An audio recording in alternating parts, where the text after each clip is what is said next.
Waxaa jira dhacdooyin fara badan oo ka dhaca video game-ka lagu ciyaarayo online-ka gaar ahaan magaalada Lahore ee gobolka Punjab ee waddanka Pakistan.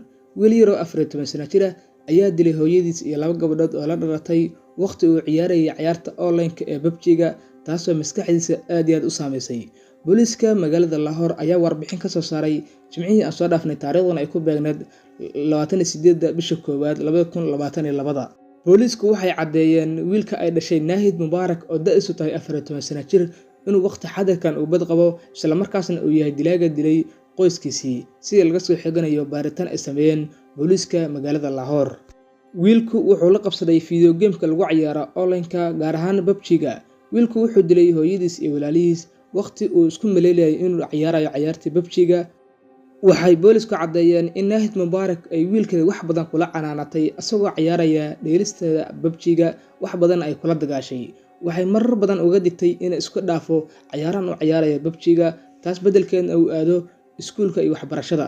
Balse isagu wiilku wuxuu xoogga saari jiray mar walba ciyaaraha PUBG-ga maalintii oo dhan.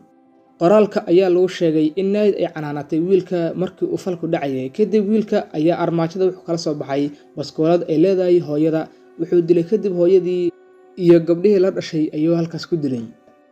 Kadib wiilkii qayladhaan ayuu ku dhuftay oo wuxuu isku yeeray deriska oo dhammaa ayuu isku yeeray. Dadkii dhammaa ayaa isku soo baxay, booliiskuna halkaas way soo gaareen markaas. Wiilku booliiska wuxuu u sheegay in xilligaas uu falku dhacayay uu ku jiray qolka ka mid ah, kadibna falkan soo dhacay oo wax war u sakayn. Booliisku waxay caddeeyeen in baskoolada lagu dilay Nahid iyo carruurteeda inay iyadu lahayd markaas. Balse waxaad isweydiinaysaa maxaa keenay maamada in gurigeeda ay keento baskoolad. Maamadu baskoolad waxay u soo gaatay in ay ku difaacdo nafteeda iyo qoyskeeda, maadaama ay xubin ka tahay dowladda, shaqaalaha dowladda inay xubin ka tahay, marmarka qaarna la soo weerari karo, wax walbana ay dhici karaan.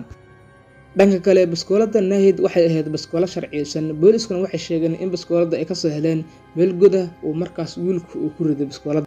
Waxaa hore uga dhacay magaalada Lahore ee gobolka Punjab ee waddanka Pakistan. Dhacdooyin fara badan ayaa hore uga dhacay. Middaana waa dhacdadii afaraad oo ku saabsan video game-ka lagu ciyaarayo online-ka. Asxaabi warbixintan halkan ay ku eg tahay. Asxaabi muuqaalkan like saara, wixii fikrada ama ra'yi aan nooysiina nagula soo wadaaga qaybta hoose ee faalada ee commentiga.